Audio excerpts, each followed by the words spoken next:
Palantir stock, the main subject of today's video, Jim Cramer. Oh boy, okay, we're going to react to a few different videos of Jim Cramer here. He came out and absolutely trashed the company here today, and I'm going to share with you my thoughts on kind of what Jim Cramer is saying here, and I'm going to back it up to his stance on Palantir stock over time, because he's been asked about Palantir several times. So I'll play you guys a few clips here, and it should be very interesting what we see here, okay?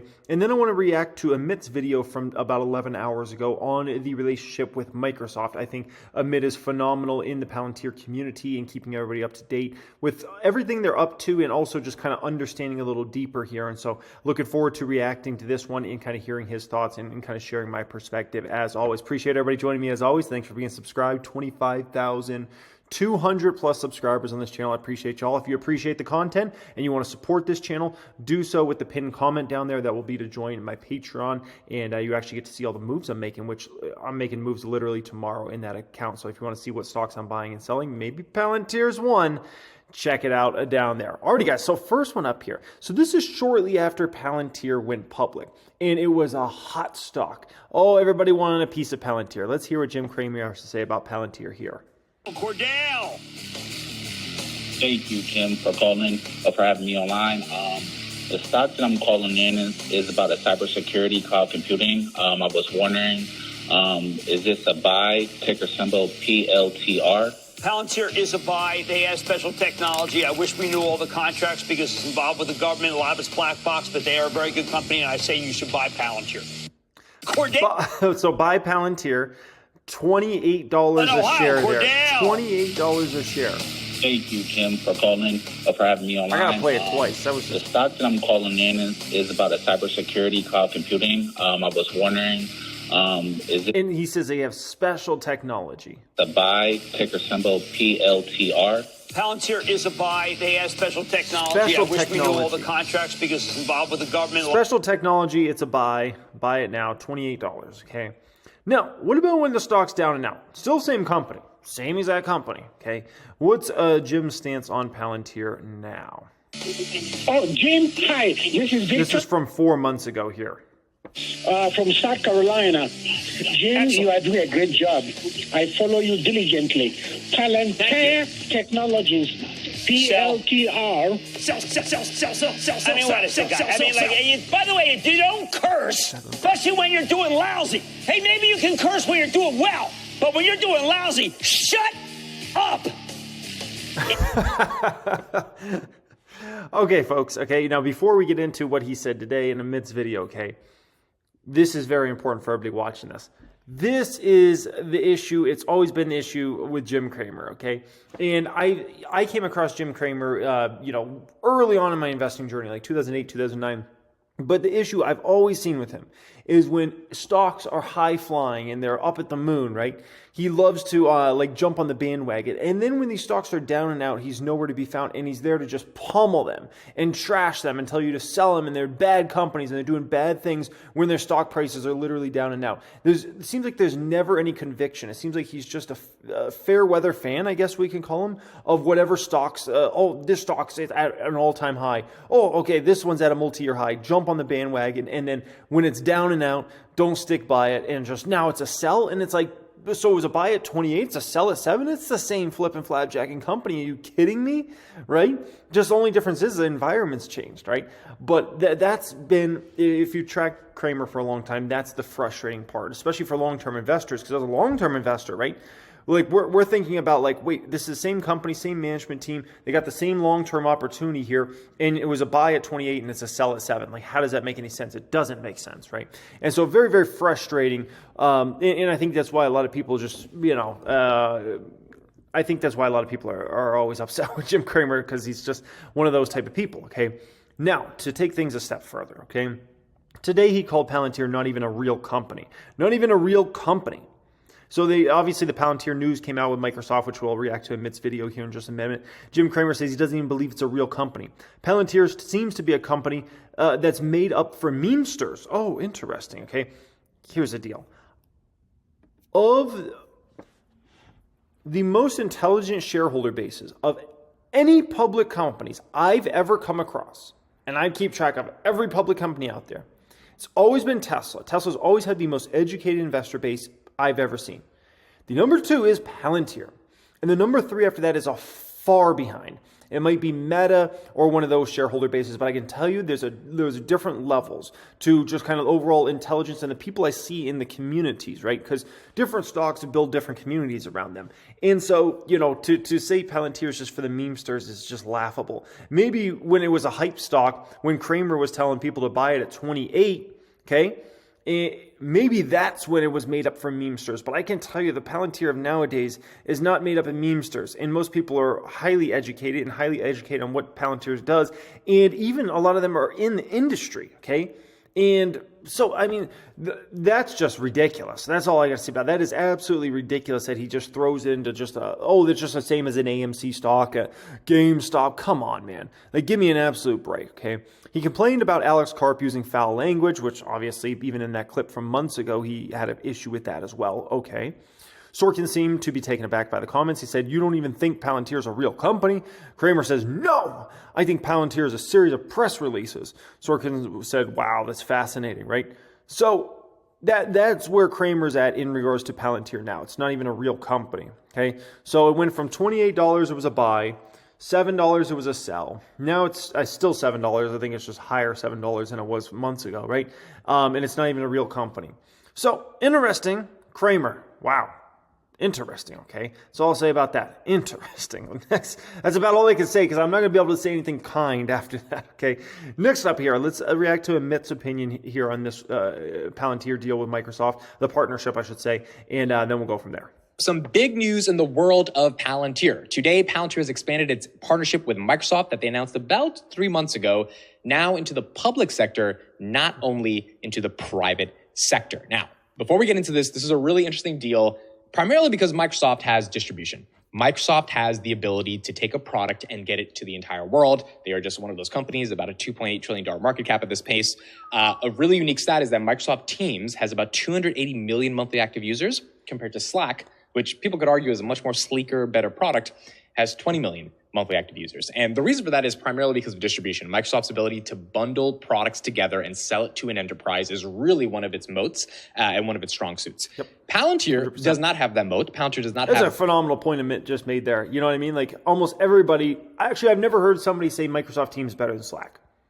Not one person ever have I come across and heard that from. Okay, I'm not saying there's got to be some human in the world that thinks Microsoft Teams is better than Slack, but that's just interesting, right? And yet, look at how much bigger Teams is than something like Slack, right? Quite interesting. Distribution. Palantir does not have that enterprise sales strategy. Really, they're just too small of a company to be able to have it at the scale of Microsoft, and that's one of the bearish arguments for Palantir is that they just don't know how to sell and they don't know how to get their products out there as effectively. Partnering with Microsoft is a really important deal. Real quick, before I get into the video, please subscribe to dailypalantir.com/subscribe. It's a free daily newsletter. We have about 1,600 subscribers. I'm trying to get to 2,000 by the end of the month. If you care about Palantir, subscribe to it. It's a free daily newsletter, dailypalantir.com. If you care about Palantir, you probably care about updates every single day. Even if you don't want to open the email, at least you get to read the headline and you know what's happening in the world of Palantir. Every single day, I work hard on the website, work hard on getting the content out. dailypalantir.com/subscribe. Please subscribe. 1 email a day on Palantir, Monday through Friday. All right, let's enjoy the video. And the type of... That's a lot. I got to be honest, Amit. That is a dang lot of... Every day? I don't think there's something happening every single day with Palantir. Holy smokes, that's no joke. It's maybe once or twice a week. Wow, okay. That we're going to discuss today and why it's so monopolistic in the sense of how they're doing it is also exciting as well. Now remember, Palantir and Microsoft had a partnership about 2 months ago. Now that was for the private sector to bring Foundry applications onto Microsoft Azure's App Store. Now they're expanding this to the public sector. So Palantir today announced that Palantir Federal Cloud Services at PFCS achieved FedRAMP authorization and accreditation to support workloads at U.S. Department of Defense Impact Level IL4 and DoD Impact Level 5 on Microsoft Azure. This new milestone enables U.S. government customers and industry partners to access Palantir's and Microsoft's secure integrated enterprise-grade capabilities in both Microsoft Azure Government and Azure Commercial environments. So Microsoft Azure Government is basically the cloud computing software that the government uses from Microsoft. Palantir offers a layer on top of that that is primarily rooted in AI, data analytics, and being able to interpret your data, make better decisions, the whole sort of moat of what Palantir is important for.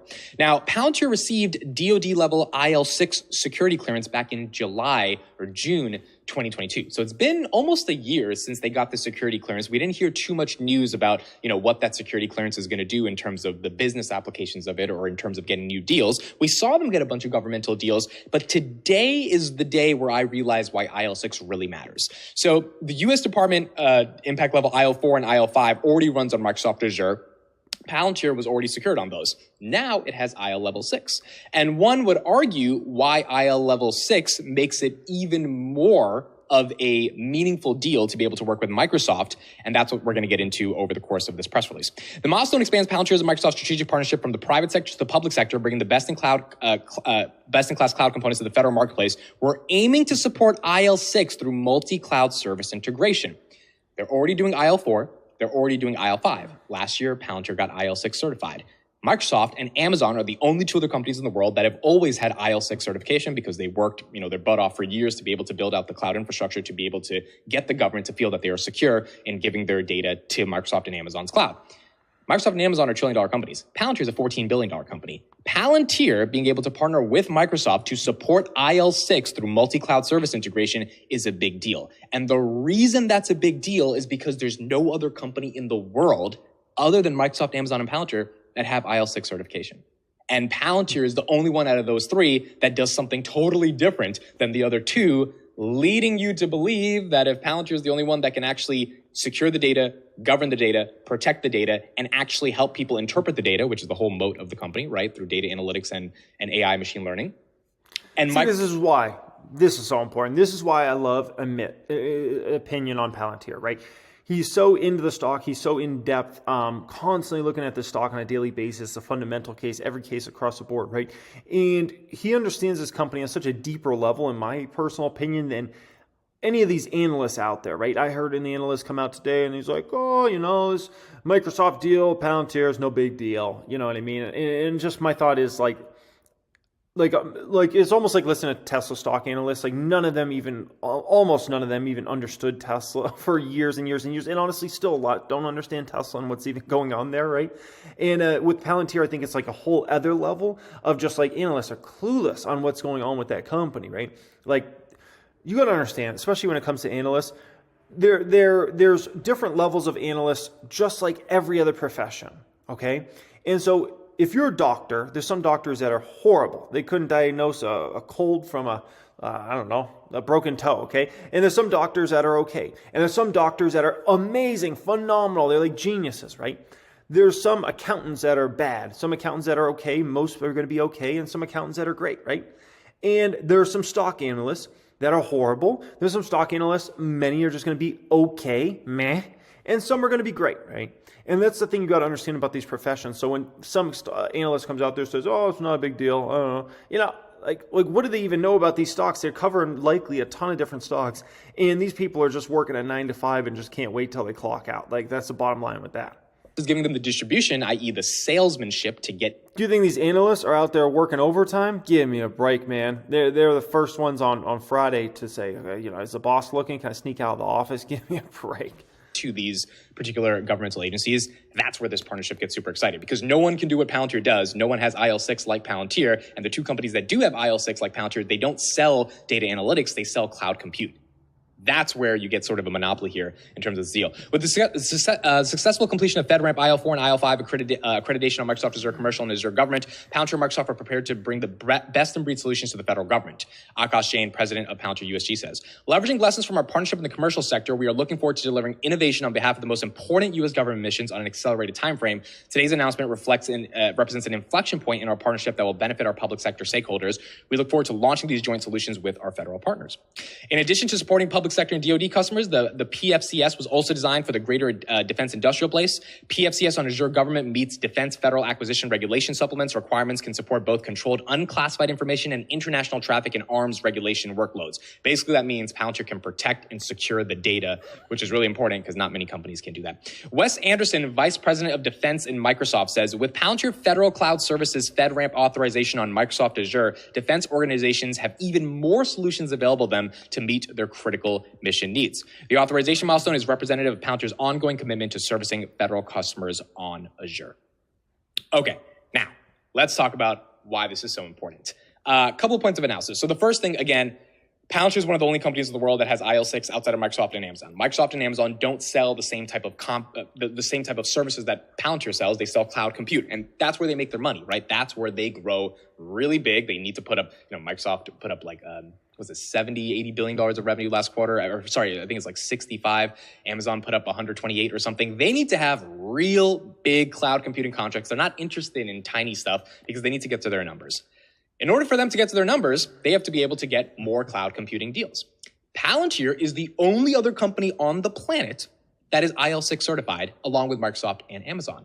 So when you think about the strategic partnership here, the reason this makes a lot of sense is because that IL6 certification gives Palantir the ability to go to Microsoft or Amazon, in this case it was Microsoft, and said, hey, you guys are selling a lot of cloud compute to the government. We have a layer on top of that, the ontology, all those different things that we can offer to different services within the DoD, different subsidiaries of the government.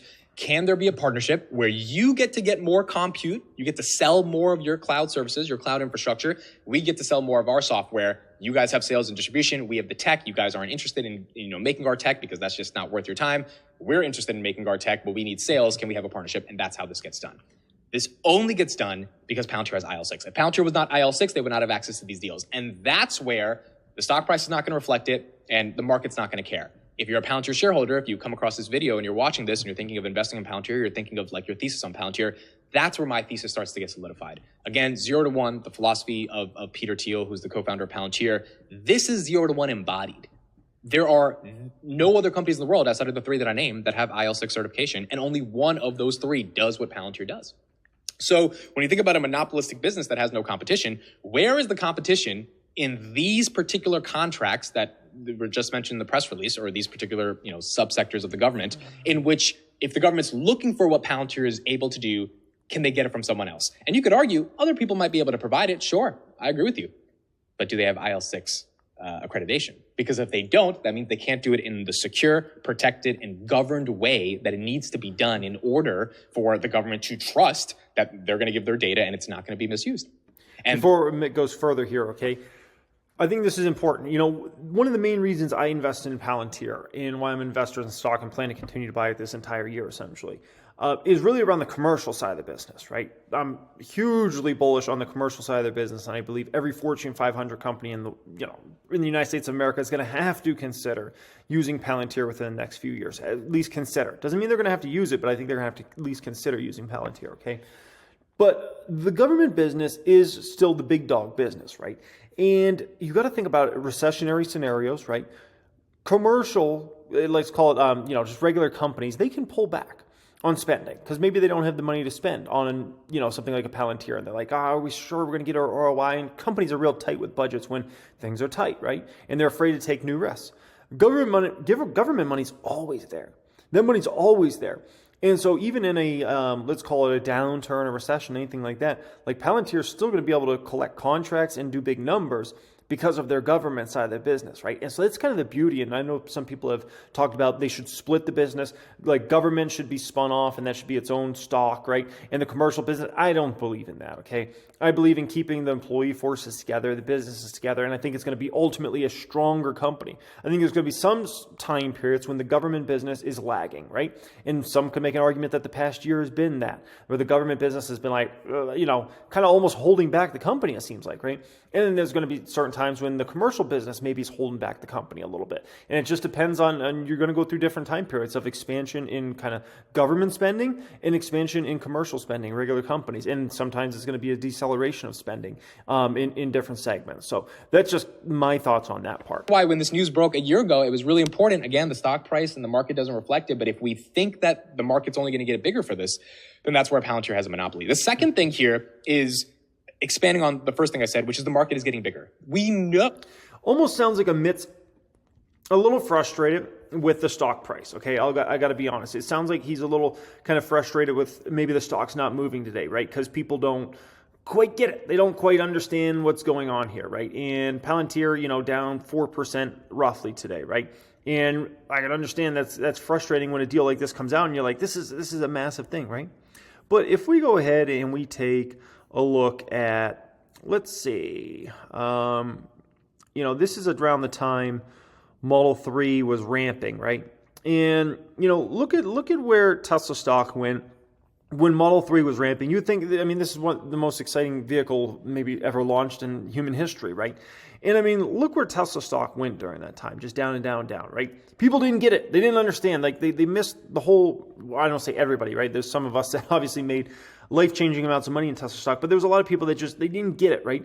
And here you are, you have Model 3 ramping and the stock price just going down and down and down and down and down, okay? So for a company like Palantir with a deal like this, right, a partnership like this with Microsoft, see the stock down 4%, it doesn't surprise me, because a lot of times you have to come through with the numbers before people really start to get like how big something is. The government wants to spend more on AI, defense, and research. Palantir just got a $60 million modification on Saturday, about 3 days.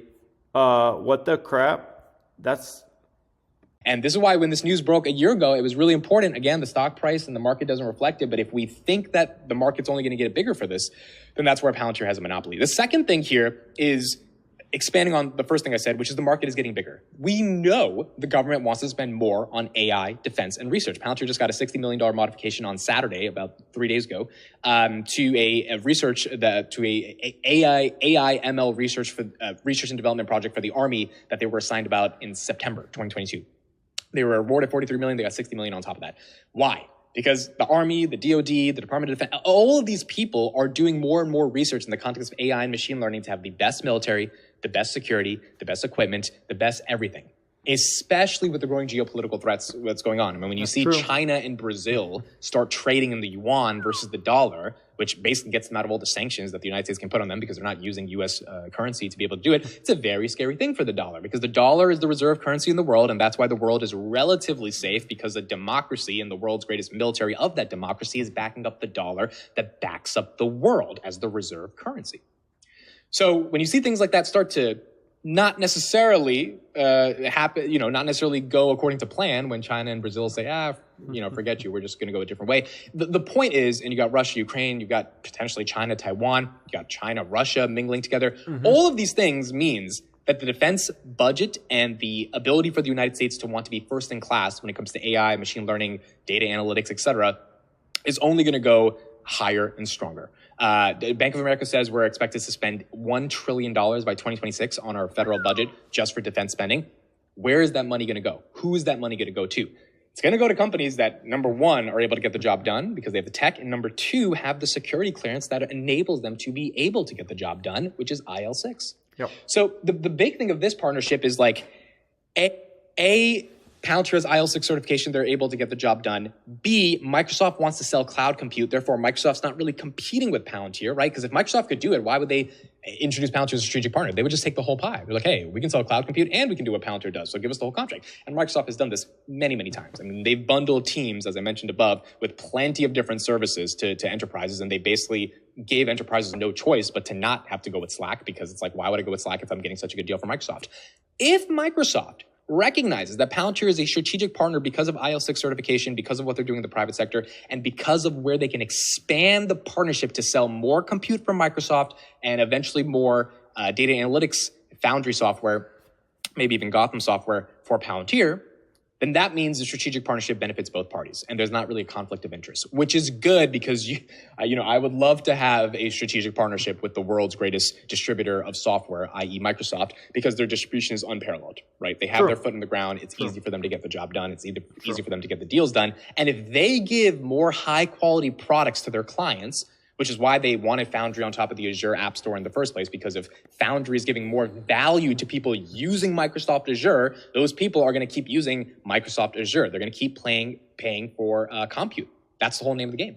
So if you get people to keep paying for compute because you're getting a good service on compute, it's no different in the government. The only difference is the ones doing it in the government need to be IL6 certified, which means they need to have a moat in terms of technology, privacy, data, civil liberties, ethics, all that stuff built into the actual product relationship with the government, where the government can trust you in order for that partnership to even exist in the first place, which is what Microsoft and Palantir have. So overall, really excited for this. I think it's a good deal. Not going to reflect on the stock price. Stock was up like 5% today. Now it's back down 3%. It doesn't matter about the stock price to me. What matters is does this deal release more business opportunity? You know, Palantir says they're going to grow 17, 20% year over year. Does this enable another couple $100 million to this year? I don't know. And we're going to see. And, you know, these types of partnerships, they have to play out over the next couple months. We have to see if they actually lead to revenue growth. If they don't lead to revenue growth, they're really not that important. But one could logically assume as an investor, as a, you know, not even an intelligent investor, but just like a basic logical person who's trying to understand the investment thesis, there's only a couple companies that can do IL6, 3 of them. 2 of them are trillion-dollar companies. One of them is a $14 billion company. One of them does something different than the other 2.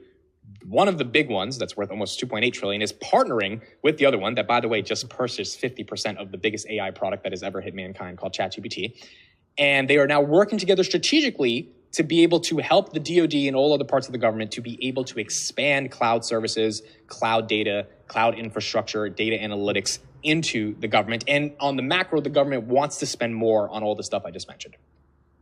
You put 2 and 2 together, that should lead to increased revenue growth, hopefully this year, which beats our estimates, if not over the next 5-6 years as the market is growing in and of itself. 100%. And I think something that's not spoken about here, and you heard Amit just talk about, obviously, Microsoft's investment in ChatGPT, right? Who's to say, especially with Palantir's valuation on the floor like it is right now, who's to say good old Mr. Softy isn't going to swoop in and make some sort of investment? Like, Microsoft could buy 10% of Palantir, 20% of the company, like that. It'd be real simple for them, especially right now, this year, while the stock's on the floor like this. It wouldn't be hard for them at all to acquire 10, 20% ownership, maybe even 30% ownership if they want to take it that big. I think they would be happy with 10 to 20%. We'll see if that actually happens, but I wouldn't be surprised, because obviously Microsoft wants to get more and more in AI, right? They wouldn't have made the move with ChatGPT if they didn't. And so I could see that happening, and Microsoft has a history of doing this. Remember who saved Apple. Who saved Apple? It wasn't Steve Jobs. It was Microsoft, actually. Steve Jobs was a huge component of the savior, right? But it was actually Microsoft that actually bailed out Apple and gave them the money to get through. Now, obviously, Palantir's in no financial jeopardy as far as that goes, like Apple was, right? But just Microsoft has a history of buying into other companies before their valuations go to where they're supposed to go. I believe if Microsoft kept all of its shares it had in Apple, I believe that stake alone would be worth, I believe, hundreds of billions of dollars today. Hundreds of billions of dollars, if I recall, if they would have just kept all their shares they ever had in Apple instead of selling it many, many years ago like they did, right? And so they're trying to get in ChatGPT early, right? Who's to say, like, why not get in Palantir right now, right? The valuation's on the floor. You're likely not going to get the stock, I can tell you, cheaper than this over the next many, many years, right? So you have this year in front of you when the stock's still on the floor and no one has a risk appetite for it, under $10 a share. For Microsoft to invest a couple $1 billion into Palantir would be like nothing for them. That's like pennies. That's like me buying a can of Coca-Cola or something like that, man. That's nothing for them. So anyway, guys, appreciate you joining me as always. Hope you enjoyed this video. Thanks for being subscribed here. I appreciate y'all. Much love. If you want to support the channel, do so with the pinned comment down there. Support us on Patreon. Much love and have a great day.